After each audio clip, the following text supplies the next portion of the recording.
Out of that interview with the terrorist. He's a member of the Taliban, now in custody in Pakistan. He says the Taliban have one objective: kill Americans. That's it. Police in Pakistan say they captured this Taliban militant working under the group's second in command.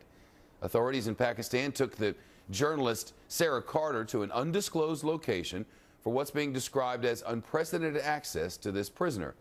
She spent several hours with this man in the dark as he revealed brand new details about the Taliban's mission and organization. His specific role: recruit potential militants online. But he also revealed his reasons for joining the Taliban in the first place, reasons that include revenge. With us now, Sara, a national security correspondent at the Washington Examiner, and the journalist who had this in-the-dark interview with the terrorist. I guess the power went out or something, and there you were? Yeah, Pakistan is suffering severe power outages, so while you're there, many times just the power goes out completely. It can be for hours, it can be for minutes. That day it went out for hours, so the interview was conducted completely in the dark with only a gas lamp lighting the wall. I have to tell you, it was probably one of the most chilling interviews I ever had, and I've been traveling to South Asia for years now.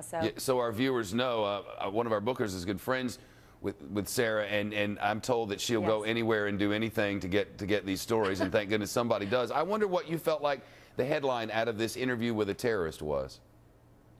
You know, I had been looking for more than a year to get an interview with a detainee. I knew it was almost impossible, but it didn't stop me from trying.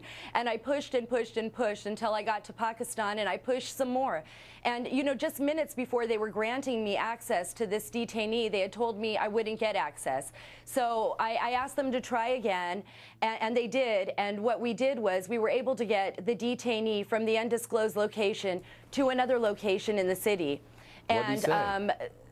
Well, this is what was so fascinating. I didn't expect the detainee to talk with me. I wanted to meet with him face to face. Now, you have to figure that he was shackled. His head was covered in a black bag. He was brought to this undisclosed location because me going to his location would probably reveal the site. And that same week, they had bombed a home in Lahore where they were doing interrogations. So we had to be very cautious. He came into the room. I told him who I was. I asked him if he'd talk to me, and he said yes. What he said is that the Taliban will continue to kill Americans until Americans leave South Asia. But he said that their mission was very clear. His was very clear. He was a logistics operator from Mullah Omar, and he was moving computer laptops when they found him, video equipment, other high-tech equipment. On top of that, weapons, many weapons.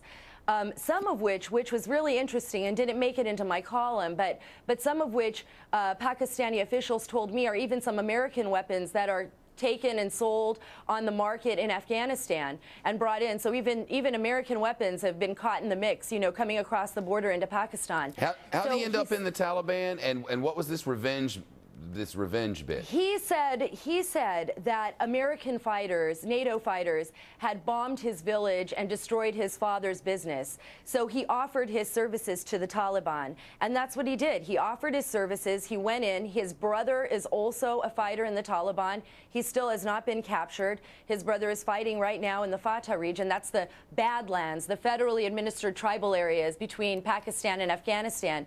And when he was captured in Pakistan. He had crossed the border, and this is a problem that U.S. commanders have said over and over again. You know, Taliban moving back and forth across the border regions between Pakistan and Afghanistan, and that's exactly what he did.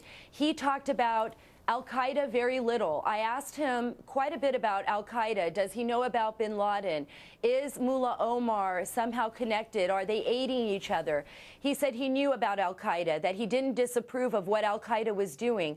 And I thought that was kind of fascinating in itself. But he said he didn't work for Al-Qaeda. He said he was an Afghan Taliban, and he was fighting for Mullah Omar.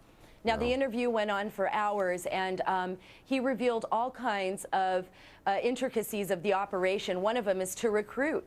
You know, the Taliban as well as Al-Qaeda have a new war, and it's a media war. It's getting the message out. Jihad Jane, Jihad Jamie, you know, they're trying to find new people to support their mission anywhere in the world. I mean, this is a global phenomenon. Well, it must have been a fascinating interview, Sara. Into. It's very nice of you for sharing the story. The column at the Washington Examiner, online and hard copy.